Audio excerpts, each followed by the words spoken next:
Welcome to another exciting episode of the Million Dollar Peddlers. I'm Paper Guy. And I'm Mr. Magazine. And it's the Hump Day Happy Hour Salute. And this show can go rapidly off the rails today. I'm not going to lie to you. Yep. We had Classe CZUR. Yep, it went off the rails already. Tequila. And we had a shot and a half of that just because it was... Yeah, I don't know why we had a shot and a half because it wasn't that good. It kind of. I really did a shot like almost 2, 1.75. I would say I did. Yeah, and this has never happened to me before. I took it and it kind of went back up my nose. So it was actually funny and sad to see. But anyways, and before you get started, I want to give a shout out to the good friend of the channel, Primetime Treasure Hunter, with his live show after ours. Today he has an auction. That's it. That's it. Oh, he has an auction. All right, well, kind of anticlimactic. Who doesn't? Wow. Anyways, Super he has a successful auction. Okay, I'm going off almost 2 shots here. Super See the Lights is in the house. What's going on? Super Lori's in the house. Super Michael. Super Paper Time Machine. The lovely Super Dawn is in the house. And by the way, Dawn, I'm shipping those Life magazines out today, so you'll be good to go. Super Paper Time Machine and Super Michelle is in the house. All right, very good. Well, why don't we jump right on into it with the sales? How have your sales been? How's everybody else's sales? I'm kind of curious this week. So let's see. Amazon's been steady. Okay. eBay's been slightly above average, horrendous and putrid, and then slightly above average. So eBay's very inconsistent. Wow. We got some really good stuff, upgraded stuff, like $500 to thousands of dollars of items we just put up, and we'll see how it goes. But right now, eBay's very inconsistent. Definitely. Wow. How about everybody else out there kind of wondering how your sales have been? My eBay's they've been okay. I mean, they haven't been great. They haven't been terrible. Amazon, everything's okay. Yeah, I mean, I guess it's that time of year, but we're putting really good stuff on, and I'm not giving it away. So, I got to eat it or dump it. So right now we're eating it. Yes, I'm a little inebriated, and guess where I'm going to a bar to pick up my wife afterwards. So maybe I'll get a little more inebriated later on. But we're gonna have to make it a long show. It's like Sugar Creek. It's just up the street.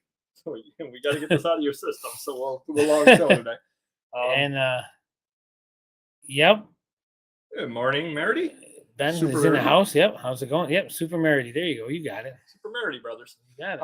Yeah. So just kind of wondering how everybody else's sales are out there. I got piles of death piles. It's like Christmas morning every time. Yeah. Yes, we absolutely know that. That's kind of one of the things we're going to touch on later on in the show with the death piles for sure. I was on vacation for 3 weeks. Must be nice. Wow. Yeah. Yeah. Very good on that over there. So I ended up with Super Berry's in the house. Yeah, who's not a stalker? If we weren't stalkers, we shouldn't even be involved in this business, right? That's true. You do have to know what your competition is doing. You got to stalk. So I sold 1 item on million.dollar.peddlers. Okay. I sold 2 items on Bibs-Views. I sold 3 items on Etsy. You're stepping up. I sold 1 item on Biblio. And then I got 2 website orders. Well, that's impressive. One person bought a book, and the other person bought 30 items off the website, paperboy.com. I'm jealous. You're like blowing Mr. Magazine out of the water. And you got 3 orders on whatnot. 3 sales on whatnot. Wow. Across the bow already. Well, let's see. Dawn sales, Matt. And we got berries are slightly improving. Okay. Super Lori, not too bad. Pretty good. All right. So things look to be a little better. Not crazy, but hey, we can't complain, right? 2 weeks too long of a vacation. Yeah. I don't know about any vacation's a good vacation. Yeah, exactly. I don't know. Filling in for the bad days. Okay. Yeah. And my whatnot fills in for a bad half hour or so. Yeah. Something like that. How about any buys? Anybody out there buying anything? How about you, Mr. Magazine? I'm trying to think. Nothing crazy, but I am going to Connecticut this weekend to look at that $1 million collection with the autographs, the sports cards, and toys. So you know where I'm going with this, right? I have no clue right now. Did he do a video call with you and say this collection is $1 million? Did he do that? He did not. Sadly, yeah. So he was on dialysis, so I don't think he was trying to crack any jokes at that point. But we'll see how it goes. So we're basically just going there to look at everything, assess it, take some pictures, because he's got he's got the card breakdown, the sports autograph collectibles breakdown, actually 4. Toy breakdown and then magazine breakdown. So I'm really going there to look at the cards because that's where all the juice is. So we'll see how it goes. It's going to be get out. I think we're leaving at 7 in the morning. We're going to come back at like midnight. So are you flying or driving? We're driving. We're taking not my box truck, but my SUV. And hopefully, if we work it, I'm bringing a couple blank checks. Hopefully, we work a deal with a down payment. We can bring some cards back. We'll see how it goes. Yep. Nice. Yeah. Nice. The sales are still bad, but been good last 2 days. See, last couple of days have been slower for me. They were good over the weekend, and then it got slow. And that's kind of interesting, though, just how some people have really good days and other people have bad days at the same time, and we have the same type of product up. Yeah, never know. Well, you did great on Whatnot. I wonder what poor would be. Well, I think she was talking to Michelle. Oh, I'm sorry. Yeah, it's okay. I apologize. I'm thinking of Paperboy here. Oh yes, Dawn went crazy on Whatnot, although she kept up the tradition of most Whatnot buyers. Which is what? Not buying from me. I was going to say not paying more than $2 per lot, but okay. Oh, wow. Not buying for me, but that's kind of a Whatnot tradition. It's like giving the fruitcake out at Christmas. It's a good write-off. Whatnot. Yes, she did. None for me, though. None for me. Oh, Paper Palooza. Oh, pull me out. All right. I think financially, because Dawn wasn't a seller, she was a buyer. Well, my kid loves paper airplanes, but that's the only reason I bought a lot of the paper stuff, just to make him happy. Wow. You're blasting everybody today. Well, I'm trying to blast you. I don't know if anyone gets shrapnel. Hey, so be it. So I ended up going to a sale. It was an estate sale. And he's an old school antique dealer. He's probably been around here since the 1970s. Okay. And he mentioned in his listing he had rare books. And I said, okay, I want to see what he has. So I went out there to take a look, and he had the rare books priced at $15 to $25 a piece. Okay. And they were okay. I wouldn't say they were rare. They're things like you've had Century magazine before? Mm-hmm. $18.99 bound volume, January through June. And he wants $20 on it. Yeah. It's okay. They're slow sellers at $40 to $50. If you're buying nothing, you'll buy those just to buy something. Yeah, pretty much. And it was 40% off. So I walked by those. I did buy a couple of bound volumes, but the only reason I bought the bound volumes that I did is they were from, I believe, 1854. Now that's early enough stuff that you can kind of put the price on it that you want on that, because there's not a lot of those out there. So I went around the house. How much wood? Exactly. How much would a normal estate sale charge on just hardcover books? A couple bucks, right? Yeah, I'll say $2 to $5. Better ones $5. $2. They were $5 across the board on hardcover books and $2 across the board on paperback / softcover. Ooh. So I think I found two books. He did have some kids' books from the 40s and 50s with dust jackets, but the problem is they were all British, and British kids' books are tough to sell. Those are tough sales, in general. So I'm looking around the house going, well, this kind of was a waste to come out here. I'm not really buying much of anything. And then I looked down on the bottom of the closet, and there was a box down there. And it was filled with theater programs, playbills, Stratford Festival programs, and all that kind of stuff, which are things that I sell, ballet programs, things like that. Mm-hmm. So I'm looking through them. There's no price on them. So I said, you know what I'm going to do? I'm going to find the dealer and ask him what he wants on them. So I bring the box up. I go, how much for a bulk buy of all these? He goes, what are they? I go, well, they're all paper. They're off in the corner. They're this. Yeah. So he starts going through them, and he picks one of them out. He's opening it up, and he's going old school. How old is it. this guy? Old school? Yeah, he's 70. All He's going through it, and I'm going, oh boy. Yeah. And he puts it down. He keeps going through the pile. Then he looks at me, and I'm going to say there were 50 to 70 pieces in there. What do you think he told me he needed on it? What was he asking originally? There was no price on them, but soft covers are $2 and buck a piece. So there's 50 to 70 of them on there. He goes, could you do $10? Holy crow. I go, yes, I could do that. And then it was 40% off. So I give him $6 for. She said, "Can you do lunch? I'll take you out to lunch too while we're at it." Jeez. But the lesson in that is, to an old school antique dealer, that stuff is junk. It just really is, because he just isn't able to sell that for any kind of real money. So to him, once he realized that that's all that it was, he was happy to get it gone. Yeah. And I'm happy to give him $6, give him a dime a piece on these things. More than happy to do that. He probably said, like, I feel like I'm doing a local whatnot here. Wow. You and the whatnot love. Wow. Keep my old tequila makes me angry. Consoles, games, records, cassette tapes, books, and magazines. Yeah. Nice. Some good finds. Nice, definitely game consoles for sure. We got local Joe Losi in the house. What's up, buddy? Of course, it's always a fun show here, with or without you. Bring up Jiminy. I'm getting to the celebrities. All right. Jeez, Jiminy's in the house. What's going on? And that was not a part of Paper Palooza. I do apologize, but Paperboy was, and that's all that really matters. His happiness. And Jiminy Flippit did have me on the channel, and I did offer to reciprocate at some point, and he's looking up what that means. Oh, it's a mean show today. Well, it's a mean show. Paperboy's a local celebrity, but we do have a national celebrity here as well, and we gotta, congratulate Prime Time. What's in the house? How's it going? Welcome in. And when are we gonna get him to the warehouse and put him up in a bed and breakfast in Rochester or something? Pick his brain a little bit. Gotta get something like that going on. There you go. I've never worn a tie at my own wedding or funeral. All right, so. Maybe you got to give me a few more shots of tequila before I throw a tie on here. Even then, you're gonna have to tie it for me as well. But you never know. So I also went down to the flea market, but I only went to one flea market because of Paper Palooza. I had to be back in order to do that. Yeah. Only bought 2 items at $1 a piece. One of them was a Canadian magazine that I think I can sell for like some kind of a ski resort area. It's one of those local things from the 70s. So I thought that would be pretty good.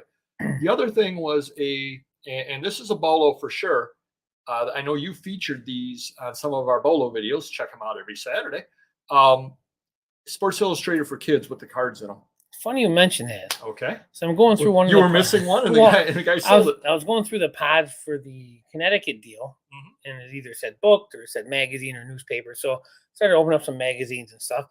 And there was like a pile of this many, probably 60, 70 of them. But sadly, they were the earliest years. Which cards. Aren't worth, well, there's cards in them, but they're not worth as much as like the mid 90s. These were like late 80s, but the first Jordan issue was in there. I'm going to get that graded. Oh, wow. So, yeah, very cool. Yeah, I ended up paying $1. This was 2000 issue with Randy Moss. Keep that up. The 2000 issue with Randy Moss, and the cards in it, like a Jackie Robinson card, a Mickey Mantle card, all that kind of stuff. So when you do find those out there, check to make sure the cards are in them. But what's the minimum that any of them are worth with the cards in them at this point? I mean, I get at least 20, 25. If it's mint condition with mint cards, I mean, you have to. You're getting 9 cards in there, and they're grading a lot of those. So, yeah, absolutely. So Michelle did 250 in an hour over on Whatnot. I believe I did 223. Oh, so, nice. Right.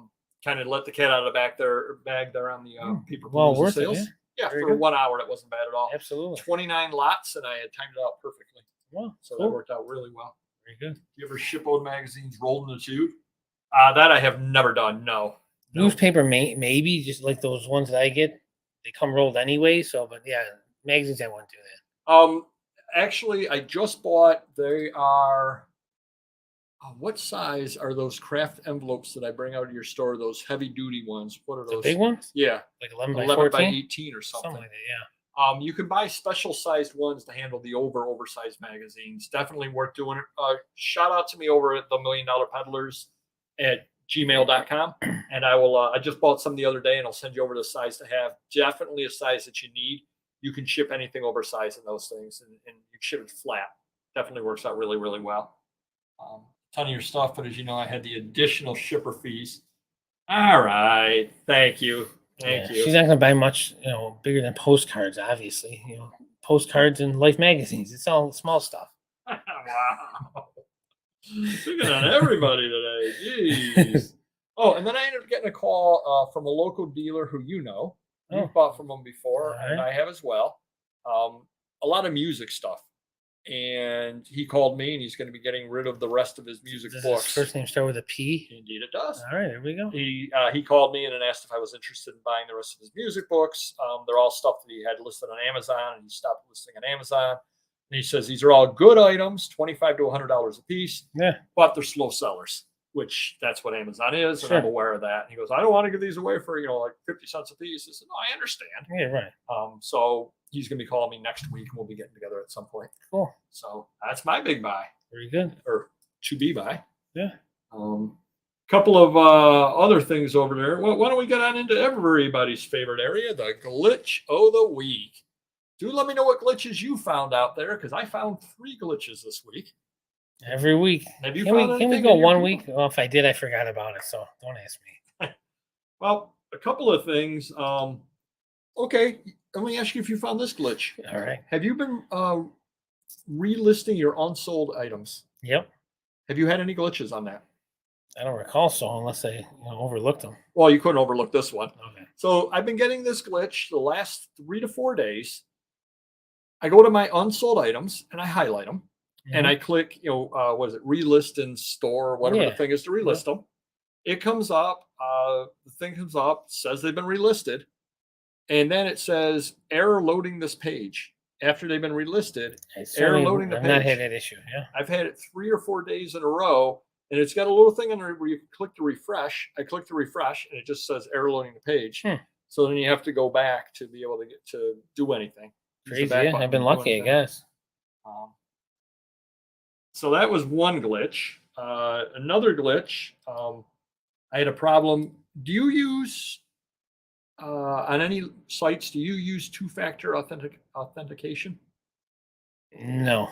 Okay, because you used to on PayPal years ago. I remember you did. So I use it on PayPal, where they send the code to my phone and everything. They weren't sending the codes. And that starts getting you a little bit scared, because you're trying to log in, and then you're saying, did somebody hack my phone? Did somebody change my phone number? Right, did something? And I tried a couple of different times. I said, I'll try later. And then like 10 minutes later, out of the blue, some code comes in from PayPal. Oh, like a lag. Like a 5-minute lag. Jeez. So at that point, I tried to log in, and I was able to get in. But that scares the heck out of you, though, because you're saying, what is going on? Is it their site, or did somebody hack my stuff? You never know whatsoever. Super John Doe had an issue with the eBay store links at the bottom. Oh, so all right. That's your link. Thank you. Yeah, I'll look into that. Thank you. Oh. Thank you as well. Oh, well, thank you. We're gonna put Dawn in charge of the. She's good. She's good. That Dawn. Super Dawn. And then another problem that I had was I was trying to search for inventory, search for items in the catalog to be able to list on Amazon. Yeah. The font was totally wrong on that. Everything was totally wrong on the way that looked. Is that through Sellbrite or Amazon? No, it's through Amazon. Oh, wow. And it was for 2 straight days. So I listed a few things on Sellbrite, but I did not upload them to Amazon, because I said, who knows what kind of glitches might be going on Amazon. I don't want to try to upload and have errors. I'll wait for it to fix. And then like 2 days later was fine. So I ended up sending the stuff over. So got 3 different sites. Everybody wants to get in on this glitch that we've started something. We have definitely started something here. We call her like Dandy Dawn, Dynamite Dawn. What do you think would work? Dynamite Dawn sounds good. Super Dawn.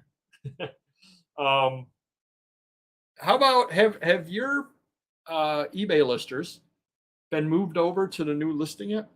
I've heard nothing. I have nothing. Oh, they would tell you if they were. Yeah. I will say this. It is not as bad as I thought that it was. It takes some getting used to, and there are still some problems with it. One problem with it is that sometimes, like say you're going to list a June 1971 Time magazine. Sometimes it suggests June in 1971, and sometimes it doesn't. And sometimes it just keeps, if the prior one I listed was March 1968, sometimes it keeps those in, and then you click on a month. Sometimes it says you should use June, and sometimes it doesn't. Right. So, and it'll be like you list one and it does, the next one it doesn't. So there's no rhyme or reason at all to when it works and when it doesn't work.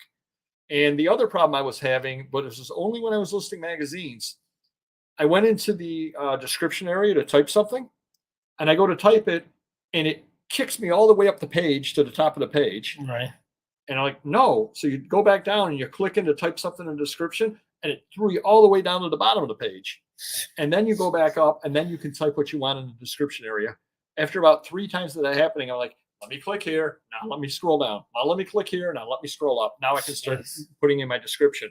But it did it every single time I was trying to list a magazine. It's crazy. So that kind of is a glitch of the week as well. It's kind of Wow. crazy what's going on. Super loose in the house. What's up? Yeah, He likes the new listing page. it takes some getting used to, and there are some problems with it, but it's not that bad overall. The best way to reach critical mass in 3 categories: do one at a time, split time equally, focus on one, work at the other 2 a little. Oh, that's a really good question. What do you think? Whatever Puddings likes doing. Okay, if you wanted to do it, how would you do it? Oh God. That is a good question. I mean, there's no wrong answer. Yeah, I mean, well, I guess if it's high end stuff, I would do all of it. If it's like average stuff, then I would split them up. I think I'm going to go a little differently than you. I think if one of the 3 is something you can list very quickly, I think I would list that very quickly and reach critical mass. So say you've got 1,000 of 3 different things, but one of them is postcards you can get listed super fast. Yeah.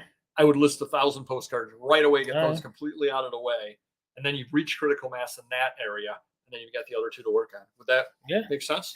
That's why I got my computer and knocking out 500 a day with the Amazon code. So, yeah. Oh, the other problem with the couple of other little problems that with the site change and a new listing, it'll tell you something like you need to put in a publication name. And the publication name, you should be able to logically click on where it says publication name, and it should open something up. Instead, it doesn't do that. It kind of moves you down to where the publication name is, but it's not real obvious that that's what happened. So it's kind of confusing there. Yeah. You would think that if you clicked on it, it should just open it up. Right. And the other problem you have is, for some reason, when I click through and your item is listed, you can sell similar, which is what I think you guys do. I do. You click sell similar. That's small up top, and in big bold letters down underneath it, it says done. Well, you're like, so you click on done. Yeah. And you completely lost everything you would just list it. You mean it's listed. Yeah. But now you have to list the next item from scratch. They should really make the small sell similar bigger. Yeah. Because that would make it a lot easier as well. Focus on the one you're most interested So in. that's something that I tell my employees, because I'm not listing, but if it's something you like doing, like this one girl, she likes like horror things. So I'll give her scary movie books or magazines or stuff. She likes doing that, so she enjoys it. She knocks them out first. Now, thank you to Local Mike. We have what we call the item of the week. And this time, Mr.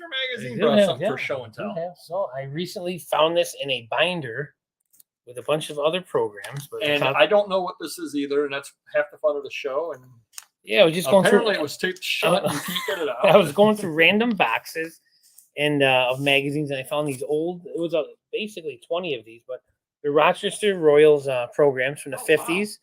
Which generally they go for $50 a piece. So I've had them before. I'm sure Paperboy's had some before. We've had some local celebrities that were Hall of Famers like Les Harrison and so forth in there. But this one caught my eye because they're playing the Boston Celtics. Oh, wow. In 1956-57. And guess who is in the scorecard that played that year, obviously? Bill Russell, Bob Cousy. But yeah, generally Bill Russell's the name right now. He's trending. He just passed away. So we threw this up for $100 on eBay, but I thought it was really cool. Great advertising, but and it was unmarked too. The scorecard was unmarked as well. So pretty cool piece. Not the best shape, but still there's none on eBay other than this one. So if someone wants it, they're gonna pay $100. Wow, very good. Pretty cool. What do you think? Item. Yeah, not too bad. I do like that item. I'll give you a deal if you want it. Because it's you. Oh, thank you. Probably one of those deals. If I found it in a pile of stuff, I'd probably keep it. Of course. Oh, thank you, Mr. Magazine. How about insulting offer of the week? Everybody's next favorite segment. Did I make it this week? I don't know if I did. Did I? Oh, good. All right, cool. Well, you had a gentleman, and I'll let you tell the story. He made you a low offer, and you declined it. And then he more or less pulled the old Aesop's fables. Wow, the grapes are probably sour anyway, because he pointed something out about your feedback. Oh, that is correct. Yes, he wanted, I think, an old Matchbox gift set. I think it had 6 of the king size cards in it, so it was like the size of a board game. And I think it was $250 on sale for $200. And what did he made an offer of, it was like $150 or something like that, or even less, maybe 100. And then he said, "Oh, wow, look at all your negative feedback." And he said like 31 or something. Yeah, so that was over. Could it be a year? 6 months to a year? It's got to be something like that. 30 of them. Yeah. 5 or 3. I would say, 3 yeah, months, I'd have to probably a year. 6 months to a year. So I just always respond, well, did you happen to see the 190,000 positive feedbacks? Happy customers. Do you happen to see that? And then I have to go on and say, like, hey, we have a better success rate than Walmart and Target, blah, blah, blah, blah. Anyways, so I let it be a email paper where I said, let's ban this guy. I don't really need $100 that badly. And then the guy counters with $100 offer. He actually went lower on his offer. And that was the end of it. I didn't really even respond. We just banned him, and that's it. And he loses out. So I had an insulting offer of the week. You've had seen magazines before, obviously. Yeah, sure. We have Free Time up here. Basically, they're the magazines that were given out free in a community, and they're paid for by the advertising, and they advertise the nightlife and the bands and this and that, and all that kind of stuff that's going on in town. Well, I had picked up a group of them from Nashville. And, cool. They've got some, I think one of them had REM on the cover and stuff like that overall. So I think I picked up like 12 of them or something like that in a collection. And I had listed them. I think I was asking $30 a piece, which is we've shown any number of time in the Bolo videos. The scene magazines go for $30 a piece all day long. Yeah. And so I had these listed at $30 a piece. Well, a gentleman offered me, and that's with free shipping. A gentleman offered me $12 on one and $11 on another. So he's offered me $23 on two, and I want $30 on one. Yeah. So I simply declined it. I didn't do anything at all. I declined it. I get an email from him. This magazine has no value to anybody outside of Nashville, and even there, hardly anybody wants it. I should know this because I was the editor of that magazine. Wow. Nobody wants this magazine. If you are interested in selling it to me at a realistic price, I would be interested in buying it from you. That's nice of him. So I emailed back to him and I said, well, I feel my price is very realistic given the print run, as you would know. Yeah. Not a lot of them. Yeah. I said, and I will say there are 6 billion people in the world, and I literally need one person to want it. Correct. Yeah. Out of 6 billion. Yeah. I said, and I rather like my odds. Yeah. I said, and if not, it's only costing me space. Right. And I didn't hear back from him after that. For some reason or other, he didn't like me hyping his work up and saying, no, your work is valuable. Yeah, exactly. Yeah. People can be jerks. Yeah. We've proven that. For sure. But enough about Mr. Magazine. Thank you. There you go. Thank you, Ron. Did you say hi to Ron? Super Ron is in the house, and he wants everyone to smash that like button. There you go. I only had one customer issue this last week. I was lucky. Oh, good. I got a return. A guy bought a March, I believe it was, 1940 Click magazine, and then he returned it because it was. Oh, thank you. Only 6 billion people can read, so I'm thinking that. Jeez. And I mean, I've only just insulted 2 billion people on this earth. Exactly. That's my point.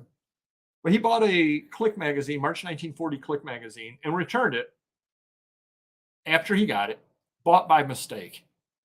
And you always wonder on that. So you click through, the payment goes through, you get the shipping label that the guy shipping it out, comes to your house, and then you realize, I didn't really want to buy this. Well, because he meant like there's something, an article that he wanted in there and it wasn't in there. Because I see that. I get that a lot. So unfortunately, it sucks. But he thinks there was an ad, or he thinks there was something or other in there that wasn't. That's all that I could think of afterwards. Yep. And then I got a email from somebody on eBay. My name is blah, blah, blah, which is an odd name. I am an author. The biography and catalog raison of the artist Laure Frederic Grenard, authorized by the estate, was published recently. At the same time, an extensive wiki will go online in the next few weeks in order to complete the list of works. I still need photos of some exhibits. I would like to ask you whether you will allow me to use one of your photos for the wiki. Naming the author is a matter of course. Happy to use your real name or eBay name as you like. So they're basically, I have something listed on eBay, and they want to steal my photo, and they're asking my permission to do so. And I said, have at it. And I, of course, said, list me as Papergoy, because you know why? Papergoy. I'm Papergoy. Exactly right. So that was kind of neat as well. Yeah. I did have another question for everybody out there, and I'm wondering, you never know, eBay, the way they roll things out, somebody could have this capability. Do you remember we did a live show probably 4 or 5 months ago where one of the big things that eBay had announced was, it must have been their winter update or spring update, where they had announced that you would be able to buy items on eBay using your funds. Do you remember that vaguely? Remember how you used to be able to buy with PayPal and all that? Yeah. Now they were going to let you buy with the funds that you had on eBay. Yeah. Whatever happened to that? You're asking the wrong guy. I can ask the CEO of eBay, and he'd look at me and say, "What are you talking about?" Yeah, I vaguely remember. They probably don't remember at all. Yeah. They only if they didn't implement them, they don't remember. Yeah, it makes you wonder though, because I was thinking about that the other day, because I had to buy something and I went and I had to use my PayPal, and I go, weren't they going to set it up so I could use my funds for my sales? Yeah, I would like that. Yeah, especially with your situation where the one credit card, sometimes I don't know whether to use a credit card or PayPal sometimes. I could use the funds, right? The money's sitting there. Exactly. So yeah, I was wondering what was going on with that. It can't be that hard, and it can't cost them anything to do it other than setting it up. Yeah, right. But they specifically came out and said they were going to do that. That's the crazy thing. And there you go. Except you would have no money at all, Michelle. You'd be buying everything. You'd be spending everything in the whole whatnot economy. So I had to buy some supplies, and what I do a lot of times when I buy the supplies is I do a search on my email to find the last time that I bought it, because some of the supplies I buy are a little bit off the beaten path. I don't know. Just let us know if it's still continuing or not. We could have hit something. Click on the next one, see what it says. It fixed itself. Paperboy stopped talking. I get it. Okay, makes sense. Oh, this is the meanest show we've ever had. But the item that I bought was $88. It's supplies. Yeah. It was $88 in November. I just clicked on to buy it now, and it was $95. So it's going up $7 a little bit, in a couple of months. Almost 10%. Yeah, 10% increase. So, and I think that's kind of the way all the supplies are going right now. Crazy. To surprise my hubby with a fishing trip. Oh, nice. You know what's gone up a lot is I shop at BJ's because I get the candy and chips for the vending machine and laundromat, and I don't pay attention generally. We just throw them in the cart. We've been doing it for years, and I was looking at the prices, and I used to say I was paying 60 cents per candy bar and charging $1. Now they're like 80 to 95 cents a candy bar. I'm making no money now, pretty much, because of the cost of labor. Did that happen to you a couple of years ago with some of the vending products for soap and stuff? The soap went up, so what we're going to do is... You were selling it at one point for like less or about what you were paying for. And then you just didn't realize. And the $1 store went up to $1.25 when we buy the soap there. So we're going to raise everything a quarter, which, we're not losing money. We're not making much more, but at least, and the customers won't be paying a crazy amount more. So, but yeah, you got to do that. A couple of other things. We were talking 50 camera video game. Cool, nice. Wow, good stuff. It is neat stuff over there. I had one of those when I was a kid. I guess the only question I would have for those, and I have a question for John Doe and for you. How do you test those? Or do you just assume that they must work? Yeah, you have to assume that. Yeah, I mean, I don't know how you could test one unless you have the machine set up. Yeah. Yeah, kind of definitely. Crazy. Yeah. I wouldn't buy them from a magnet factory. No. Yeah. But I don't think they were abused. I've never seen many in rough shape. They were used probably a few times or whatever. So now we're going to talk about Paper Palooza. Was a lot of fun. I know Michelle was there. Jiminy Flippett was there. A lot of different people were there. A lot of subscribers of the channel were there as well. Was a lot of fun. I will admit, I was scared. I wasn't scared about talking because, believe it or not, I can do that. I wasn't scared about the presentation, any of that, because I've done the, done the auctions before. But it was more, you have to join the auction prior to yours. And then 5 minutes before the end of your auction, you have to have the next person on. And then you have to moderate the next person's auction as well. And my head was, I got smoke coming out of my ears because I don't know how to do You're not convincing me to do this still. Yeah.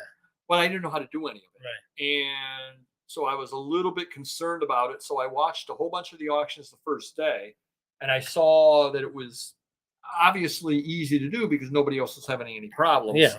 So I kind of read over how to do it, and it ended up going very, very easy. Whatnot had a very easy interface, no problems whatsoever. But I had the agita beforehand, worried about it, going, "Oh, what if I have to do? What if I have a glitch? What if I go on the show and I don't get to my auction on time? What if all these things that you end up worrying about." Yeah. Listum is untested. Well, I was rooting for you. I did not want you to come on the show and call it Putrid Palooza. So I'm glad that didn't happen. Wow, watched every auction. That's Good really job, man. impressive. That is, yeah. Drinking Monster Energy drinks or something, man, I would have to do that. Yeah, so I sold 29 out of 29 items. 1 hour, and I got through 29 items in 55 minutes. So I was flying, absolutely flying. Okay, yeah. $223. Picked up about 100 followers, which I think I'm very, very happy with that. That's well worth it. I had my auction yesterday, Tuesdays at 4 p.m. Eastern. Had that, and I think I had 85% sell through. Oh, nice. So I did well over there as well. Ephemera, yep. I'm not doing the comic auction tomorrow. I usually have one Thursdays at 4 o'clock Eastern. Not doing one tomorrow because I'll be going to Madison Bachville, so I will not be doing it then. But definitely tune in next Tuesday because I will be having the ephemera auction. And it'll be hopefully be stuff that I buy at Madison Bachville. So what my plans are is going out to Madison Bachville, do a couple of haul videos. Hopefully I find a lot of really neat stuff out there that I can go the deep dive into and talk about. And then I also, because I'm going to be in a hotel Thursday night, I've got a couple of bins, little red bins that I put my things in order for the Whatnot auction. Yeah.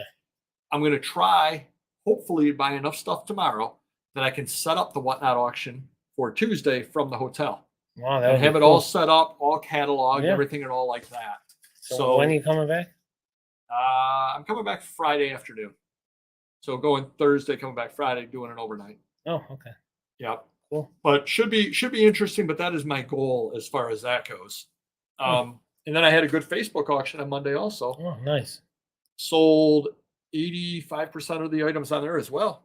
So definitely do check out my Facebook auctions, 4 p.m. Eastern at the Vintage Syndicate and Ephemera. So I'd also like to set some of the stuff up for that as well. Cool. So that should be a lot of fun over there. Yeah, very true. Yeah, I agree. Definitely on that. However, one thing happened. I did. So I sold some stuff on a Facebook auction to a gentleman, and he didn't pay for a little while. So I reached out to Craig, the guy that runs the Vintage Syndicate and Ephemera, and I said, "Hey, I just want you to know this gentleman hasn't paid." So Craig reached out to him. Well, it turns out that this gentleman cannot take, does not use PayPal, does not have PayPal. Okay. So he asked me, "Can you take another form of payment? Can you take Zelle or a couple of other things?" So I started looking into them, and the only one that I was able to set up that he offered, that you didn't have to set up to a bank account, because I don't necessarily want to link something to my bank account. Yeah, right. Is Cash App. So I signed up for Cash App, and he ended up sending me the money. So I've got sitting in Cash App. You can have the money sitting there. You can get a debit card off of it and all this kind of things, which is pretty neat. Yeah. So I mentioned that to Random Neighborhood Kid, and you're going to get a kick out of this. He goes, "You're on Cash App? Get your money out of there. That place is sketchy." Oh my God, that's funny. I'm like, "You think it's sketchy?" Well, apparently that's a big thing that a lot of rappers rap about. Oh, really? So I said he's just kind of mad because I got cred now. Yeah, right. I got the Cash App. So jealous. He really is. Green is not not his color. Youngsters. Green is not a color. His color. Hey, Super Popeye's in the house. What's up?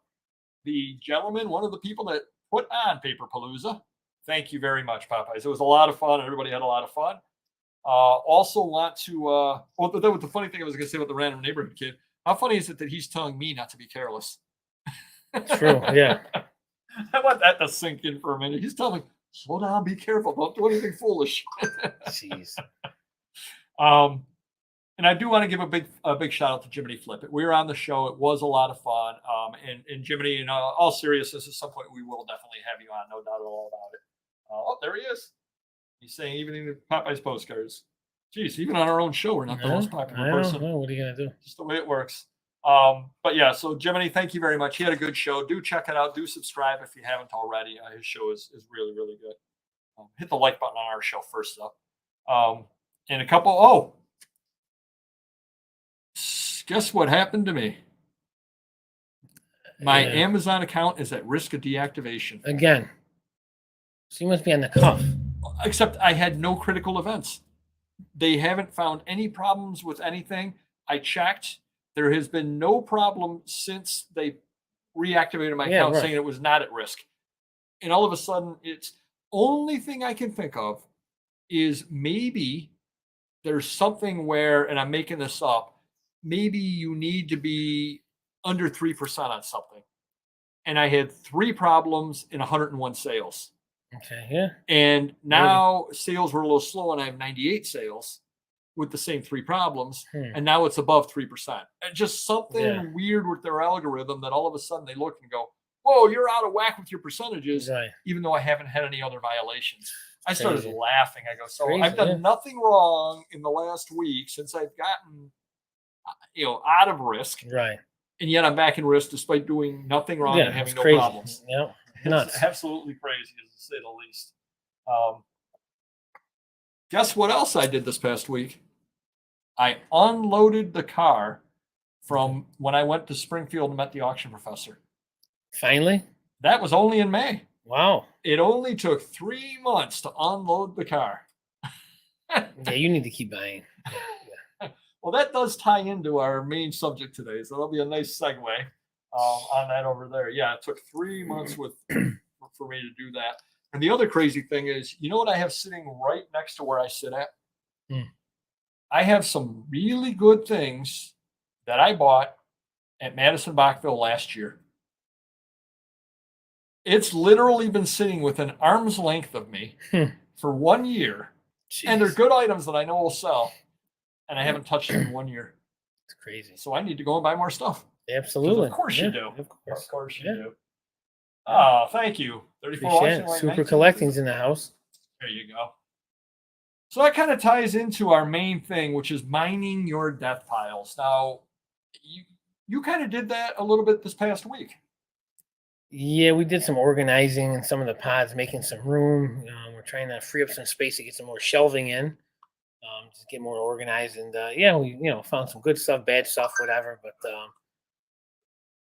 we have to find the time. That's the problem. I think we all have to find the time. And luckily, I got a friend's nephew was able to help. He was off a day for work. He's a big guy, so he helped me move some boxes around, which helped out. It took about 6 hours, and we really didn't gain a lot of ground, but we didn't. We put better stuff in one pod. We took the stuff. We threw some stuff out. We put other stuff in another pod. So we kind of got a little organized, but it's the start of something. At least we're making room little by little. Well, and that's what. One of the things I wanted to ask is, and I want to ask everybody out there as well, because I'm assuming most of the people out there are veteran dealers and have some level of death pile out there. I know you do. I know I do. I was just telling you about mine. How have your death piles changed throughout the years? Well, I think for one, my death piles are worth less now. So that stuff that we didn't want to list because, say they were worth $10 to $15 at the time, tedious stuff. Now I look at it like, I'm never going to list it. It's garbage to me. I'm not into certain newspapers or this or that. And we just, some ephemera stuff that sheet music, things. So I'm kind of happy. It's like, if it's something good, I'm like, wow, this has been sitting around for 5-10 years, but it's not. It's stuff that like, I'll maybe throw you for your ephemera auction or something, But, Life magazines, there's things that just pile up. We have so much of it. And as far as the other stuff, it's more or less things that for the other listers over the last 4 years that we've been at the warehouse, it's $5, $10, $15 items. So I'm not losing sleep over it because now we're at the next level where we got to list 20, 25, 30. So we got a local auction guy. I'm giving him some of that $10 stuff too. So little by little, we're trying to get organized and see where each death pile belongs, in the garbage, in an auction. There's some amount of good stuff that shouldn't be sitting around. So basically you have them tiered. You've got good stuff to get listed right now. Mm-hmm. You've got stuff you're going to list later. Yep. Stuff you're going to give to an auction. Yep. Garbage. Yep. And stuff you're going to give me at whatnot. Correct. Okay. I just wanted to make sure that's I had the lowest. Right. Yeah, that's the lowest. I wanted to make sure I had the right file on that. But there's things like from that Geneva deal, we have that whole pod full of like the Avon, what do they call them? The decanter. One's all decanted. So we're pulling some of that stuff out, getting some of it on, see how it goes. So like, there's no point of listing 1,000 of those Avon bottles when they're not going to sell. So we might put on 10, 20, 50 and see how it goes. We tried that with decanters. We listed 10 or 20 of them, see how it goes. And then if they sell, let's start pumping more out, See, and I've noticed that my death piles are a lot better now than they used to be. Because what I used to do was I used to just go to an auction and I didn't have a lot of money. And I was a volume buyer where a box would go for $10 and it'd have 50 to 60 items in it. And I saw 3 items I could get $10 a piece out of. Hey, I got $30 back out of a $10 thing. Right. And before I really got too much further into that box, I was on to the next auction. So that kind of got put out there. Right. Well, one thing that I'm noticing as I'm going through it is I've kind of evolved in what I know. Mm-hmm. So now I'm looking going, why didn't I list that last time? That was, that might have been the best thing out of that box. Right. And I just threw it out here because I thought it was junk because I didn't have the knowledge how to list it. Right. The other thing that I'm noticing is I don't really buy that kind of stuff anymore. So my death piles are much, much better than they used to be. Yeah. They got much better things in them. There's less. That's good. Yeah. There's less junk in a given death pile because if I bought it now, it's a higher quality, generally speaking, unless they're absolutely giving it away. Obviously, if you show up and they go, we got 20 boxes of paper, give me $5. Well, that's a different story. Obviously, I'll buy those no matter what because I can figure something out to do with them. But otherwise, because I'm picking the better stuff out, even if I never get to it, the quality is going higher on it. Sure. No, that's a good thing. So I don't know if you've seen that in your death piles or not. Yeah. Yes and no. Yeah, certainly. Carl's got a question every time I try and sell on Amazon. Says I can't sell it. Give up looking for stuff. Yeah, the Amazon's getting worse and worse. I mean, if you have common trending stuff, movies, anything up their alley, DVDs, games, toys. But can you even sell DVDs anymore? You can piggyback other listings, but like certain things you certainly can't list a lot of that stuff from scratch, like the Disney snow globes. Right.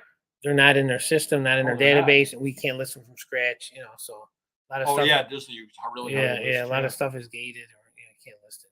Unfortunately, yeah. Wow. Well, and I'll tell you another thing, and this wasn't exactly a death pile, but I had it was not at a tequila convention, that's for sure. So I had a couple of lots up that were ephemera lots, and they had 120 items in them. Mm-hmm. And I had them listed on eBay for $35 plus shipping. Okay. So I think $50 to $55 I wanted. So about 40 cents an item. Okay. Is what they worked out to. And they were all things that I didn't think were overly good. Right. I had them, and this tells you how fast these fly off the shelf. We did a video about a year ago where a random neighborhood kid went down into the basement and helped me put new shelving up. These had been sitting on the old shelving, and a couple of times the old shelving caved in. And these were sitting in a box without a top on them. Yeah. So the 3 boxes kind of got all mixed together. So I didn't know what was in ephemera lot 1, what was in ephemera lot 2, because I had pictures of them. Yeah. And I'm like, I got to end these at some point. Yeah. Well, I finally, after about 2.5 years of them not selling, I ended them. There was a $40 item in there. Wow. There was some $30 items in there. But when I put the lots together, you didn't have the knowledge back then. I didn't have the knowledge back then. Yeah. So that was kind of a death pile section there where I'm like, oh my gosh, somebody could have bought these 3 things over here. Yeah. Paid me, because I would have combined shipping on them, paid me $100. The best 3 items out of there could have paid for all of them. They have 357 more items left over to make their money. Yeah. And that's me, a dealer. Right. Yeah. And these were things that I said, oh, this is junk. Well, now I'm actually said, geez, I got to start selling this stuff. I don't know what if somebody buys this, they're going to say, this was pictured or it wasn't in there. Well, I don't know. Right, what I mean? Because they fell over. But that just kind of goes to show how much things have changed throughout the years, because that has gone the other way. I thought it was complete junk 4 or 5 years ago when I made those lots up. And now all of a sudden I'm like, there was a $40 item, and that was worth the whole price of the entire listing on one item, and I had it pictured. Yeah. Makes you wonder what everybody else was doing out there. They were sleeping on my lot. Let's see. Collecting. Cass calls it his collection. Yeah, there you go. Yeah. Well, I've got quite the collection. Yeah, I've got quite the collection. Crazy. My piles have moved around. I did donate 8 tubs of hard goods to a Goodwill. Yeah. Yeah, slow turnaround. Yeah, and that's one of the big problems. Take the worst of my death pile, put them on the curb for other pickers to enjoy. I throw some car mags out, or I'll put some in my laundromat to give away. Customers love that stuff. And Super Don, don't worry, we'll never throw out the Life magazines. I just got to put them all in one pallet because we got them all over the place. We probably have a couple thousand of them, but we'll save them for you, no problem. Yeah, and so that's definitely what I've noticed about the death piles is they've gotten better over time, and even the old ones weren't necessarily bad. It's just that I didn't necessarily have the knowledge on what to do with them. Yeah. As far as that goes. Well, you want to tell how we met? So you were a customer in my shop, correct? That's pretty much it. Yeah. He turned out to be one of my better customers at the shop. On a regular basis, come in and buy old carts from me. I give him a deal. Him and his roommate, both good guys. And then, well, do you remember how I ended up getting the job with you? Well, because your roommate talked you into hiring him, and then decided not. And he didn't show up the first. He canceled out. We were going to the show in Niagara Falls or something. He canceled at the last minute, so Paperboy, subbed in, and history was made. Yeah, something. Yeah. You would never have known back then we would be the $1 million peddlers. That is absolutely true. that is, I did not. In 1997, I did not have visions of $1 million peddlers. You're absolutely right on that. So, did you have any of the NFL ones? I do have some of those. Yeah, I definitely do. Yeah, we got a lot we got thousands of them in the original boxes, which we put some on Amazon. They're $10, $20, but they slowly sell. But I don't know what I'm going to do with them because it's filling up a whole pod. Luckily, I'm not paying for the pod, but I can put something more productive in there that I can get something back on. But who knows? We maybe put one lot on eBay. Thousands of Avon bottles. Come take them. Who knows? Yeah, you never know. You never know. There are collectors out there. Don avoids them like the plague. All right, makes me feel good. Thank you so much. Putting a lot of hard goods I listed have been up for nearly 3 years. Max sold auction. Yeah, and that's another thing too that you can do because we all pick up so much stuff, but. Yes. You have the fear, I have the fear that, again, with these death piles, that I went through it 6 years ago with my eye from 6 years ago. Oh, right, exactly. Now I'm going through it. Not that the market changes a lot, because, the market doesn't change a lot in the stuff that we're selling. Yeah. But our knowledge is what's changed. And now all of a sudden you see something or other and you go, I have a hook to sell this. I know how to sell this. I appreciate this. I understand this. Whereas years ago, and how many times have you, especially if it's cheap, I know I've done this regularly, you buy something because it's a really good deal. Yeah. And you're like, I'm only paying $20 for this. I know it's worth a lot more. You're not going to get hurt. Even if you sit it in the corner, you're putting 20 in the corner, but someday, hopefully you get something back on it. Right. And that's a good portion of my death piles as well, is good deals. That I just have never gotten around to doing the research on, or the projects, as I call them. I've got a lot of projects. Turning point for me, we were used to stock that other magazine guy 3-4 years ago and seeing what he was asking on the stuff that we were selling for half the price. Now we start jacking our price up and we're getting it. So, it really put me at that next level, really. To think a little bigger, I think the funny thing about that is, and I've said this to you, there is a magazine dealer out there who has high prices on stuff. And we used to look at what he sold 4 or 5 years ago, and we'd say, how did he get this out of it? The last few times that I've looked, I'm more focusing on why did he give that item away? Yeah. I'm focusing on the 1 to 2 items that he sold for too little. Right. Because I can see where he got the high price out of it because, that is a rare magazine. Yeah, that is. Whereas 5 years ago, I thought, oh my God, his prices are insane. Yeah. Now I'm looking going, he gave that one away. He could have gotten $20 more with a little better listing. Why did he sell that for $21? That's a $40 magazine with a good listing. Exactly, so it's interesting too how we've changed throughout the years. Yeah, definitely. On that. But that is a very good point. Very, very good point. Okay, Don, we're tossing nothing out like that. But guess what? We talked about that deal in Georgia. So they have about 200,000 magazines between the adult and the non-adult, and we're going to try and get them all. Believe it or not, I have a good friend I went to school with, played football with, that has a Nobody business. believes you have a good friend. Okay. Well, anyways, he's got a big warehouse in Georgia. He's got room, and he's only an hour away from this facility that has the 200,000 magazines. So I'm thinking about working out a deal where I can buy the 200,000 magazines, get a truck and some guys to fly down, transport them to my buddy's warehouse, which he has room for, and take one truckload every month back. So we might be having a magazine Palooza, at the men's cave maybe next year. We'll see how that goes. There you go. Nice. All right, take a look at what everybody says, and we'll head on into the. All right, paper time machine. That's the best things. I don't go back for residual dollars. I try to organize. Yeah. See, and I do it the other way, where I try to list the lower end stuff, and then I never get around to the higher end stuff. See, they throw the low end stuff out. And I probably go to the yard sale and buy it. Yeah. For 30 years, knowing that when I retire, I start selling non-retired, so my actual debt pile is things I've purchased after I retired. They're not listed. Yep, we all keep building those debt piles up, though, don't we? Yeah, we all do. But buying is the fun part. I mean, again, it is absolutely. As I just said earlier in the show, I literally have very good items I bought 1 year ago because I got them at Madison Rockville 1 year ago. Nothing wrong with that. They don't spoil. And like, I'm stockpiling vintage toys like you wouldn't believe. Transformers, G.I. Joe, Star Wars. We have a room at the warehouse. There's probably 20 tubs chock full of wrestlers and stuff. And they don't spoil. And they're not easy to list either. You got to know the character, do some research. And I don't want my guys, I could list them because I know 90% of them probably, but they don't. So why give them these things that they're going to get less money for not having the knowledge? So again, they're stockpiled. Because you also have other things to sell. Exactly. Yep. They can sell $20, $30, $50 items that they know about quicker than which G.I. Joe character is this, and they're going to do some research. Eyes.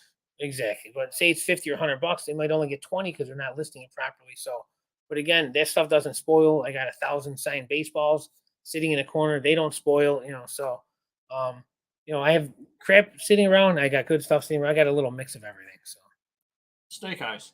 Okay, yeah. He's pretty much the only G.I. Joe character that I know. Yeah, well, I'm jealous of collecting chaos because that tub is 2 small tubs. That's it. Wow. You might as well throw them out and have none. I mean, I'd be more impressed. I'd be more donate them or throw them out. Wow.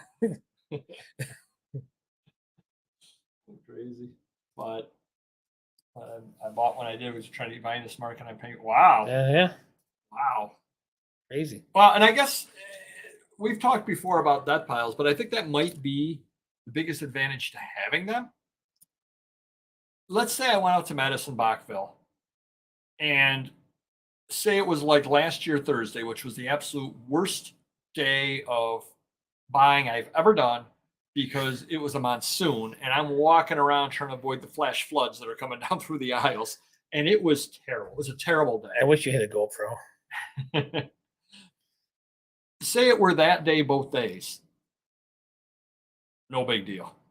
Right. Say I went out there and for some reason, everybody right before I showed up took whatever prices they had and added 2 zeros after it. So instead of $1 box of comics, it's $100 box of comics. Okay. Everything is grossly overpriced. Yeah. No big deal. Right. I'm out, my time to drive out there. Yeah. And I'm out the hotel room and a little bit of gas. Right. No big deal. And people could do that. I could go to I'll give you a perfect example. I could go to an estate sale and they could have $5 hardcover books and $2 paperback books. And if I don't buy anything, it doesn't matter. Right. Yeah. I could go to that same estate sale or similar estate sales for the next 5 years and not run out of things to list. Yeah. And that's the nice thing about having the debt piles as far as that goes, for sure. You don't have to buy. I think we were talking about that the other day. You don't have to buy for years. I don't have to buy for years. And a lot of people out there watching don't have to buy for years. Not that we won't. I enjoy it. Yeah. But we don't have to do so. We can be very, very selective. Yeah. If the pickings are slim, you don't have to buy. If your money's light, you don't have to buy. Right. You can just walk away and not buy, and you still got the stuff to list. I think that's kind of key on it. And I'm finding out that I've got good stuff to list that I didn't know was good stuff at the time. Yeah. And I see what he said. All right. Super calamity. Piles of similar things and put a tally counter in each pile. Oh, cool. That's interesting. That's an interesting way to do it. Oh, Calamity Photo. Yes. Buys from Nice. me all the time over and whatnot. Oh, very cool. Nice. Your order went in the mail this morning, as a matter of fact, from the whatnot yesterday. I dropped it off at Mr. Magazine's this morning, so it is in the mail. Big back stock lets you be pickier when sourced. Yeah, absolutely. That is a huge advantage of it. No doubt at all about it. All right, we're going to head on into the rambling story of the week.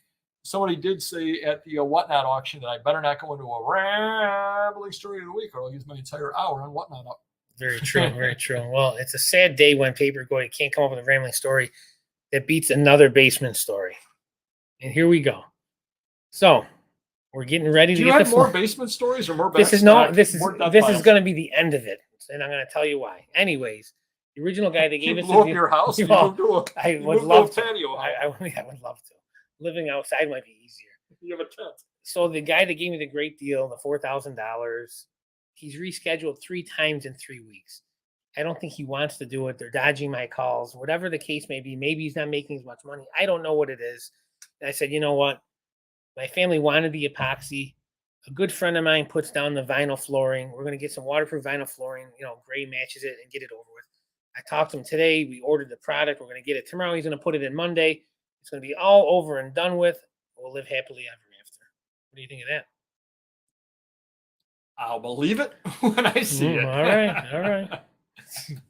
I have a very short rambling story today on my part over here. Yeah. Yeah, we've all done that, sure. So I was driving about a week and a half ago, and I went and made a left turn, and I said, I thought I just heard something over the radio. That sounds kind of weird. So I'm driving along, turn the radio off, driving along straight, don't hear anything, make a right turn, don't hear anything. Go make a left turn, and I hear this noise. And I said, oh, that's not good. You probably shouldn't hear noises, but it's only when you make a wide left turn, not when you make a short one. Sure.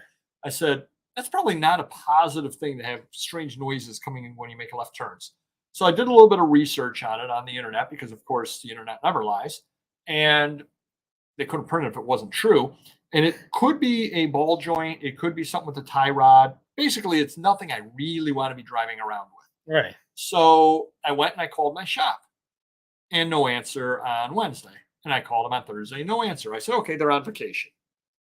So no problem. I'm using my wife's car, driving her to work, and then I'm using her car during the day, and everything. And so then I went over to my shop Monday morning, because I was over on that side of town. Yeah. Sign up on the window. There's no cars parked there, which I said, uh-oh.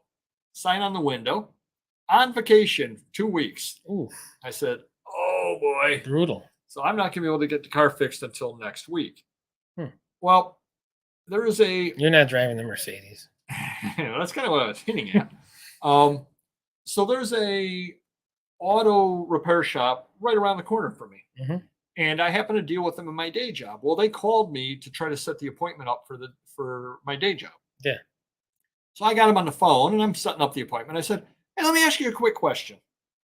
What's your backlog? How far behind are you on repairing cars? Week and a half. I was going to say 2 weeks. Yeah. They're a week and a half. So I said, now, do you have to leave it there? Or can you say, hey, I'm going to drive it and just drop it off in 2 weeks? I could, but I wouldn't want to drive it just because of the problem. I don't want something other to happen to it. So I said, I could go use them, but I'm a week and a half anyway. Or I could wait for my guys to come back at the end of the week and set it up next week. Right. Either way, I get it back. So my poor wife is going to be walking everywhere for about a week and a half while I'm working and getting my car fixed. So that's kind of crazy, though, just the backlog and getting anything fixed out there. And, and it's not just one, they're on vacation, but it's not just one place. Every place is way behind. It's crazy. Absolutely insane on that. All right, everybody. We had a fun show. The tequila did a lot of the talking early on. It was a really fun show. Yes, it was. I want to thank everybody for coming on by. We got a lot to talk about real quick. Okay. Madison Bachville tomorrow and Friday. If you see me out there, come on up to me. I'll say hi. Sign autographs. You gonna see Prime Time? We're trying to figure out if he's going to make it or not. His schedule was kind of booked up for work. Okay. So he wasn't sure if he could make it until the weekend, where I'm not going to make it on the weekend. So I'll be out at Madison Bachville. Come on up. I'll be out there. What am I going to be doing? Getting poured on? Hopefully not. Hopefully not. Lifting big, heavy magazines. Kissing hands and shaking babies, whatever it is that Architectural you're doing out Digest. there. So I'll be out there for a couple of days, hopefully getting a couple of good haul videos. And if we get those, they'll be up on Monday. At least one will be up on Monday. Hopefully I'll be setting up my Whatnot ephemera auction. Stop by there 2 o'clock or 4 o'clock on Tuesday, 4 o'clock Eastern. You'll be getting some comics together for me. I got a box in my truck. 4 o'clock Thursday ephemera or a comic auction over there. And Monday, 4 o'clock, I got the Facebook auction over on Vintage Syndicate and ephemera. Okay. New videos dropping tomorrow, as a matter of fact, for Bolo Saturday. So we got a lot going on over here. A lot on the pot. Oh yeah, definitely. Yeah, it's a lot of fun, Don. Definitely is a lot of fun. I'm gonna go someday too. Yeah. You should hold a Whatnot auction from the grounds. Ooh, and do an Instagram. Oh, do an Instagram about your Whatnot auction on the grounds of Madison Boxville. That'd be a lot of fun. I would need Don's help with that one. That is a Absolutely. trifecta. Yeah. So all right, everybody. Thanks to everybody. Thanks for everybody stopping by. We had a lot of celebrities in the house. Definitely star-studded show as usual. Thank you, Rusty. Appreciate it. Thank you, Rusty. Hit the like button if you haven't already, and we will see you next video. Take care.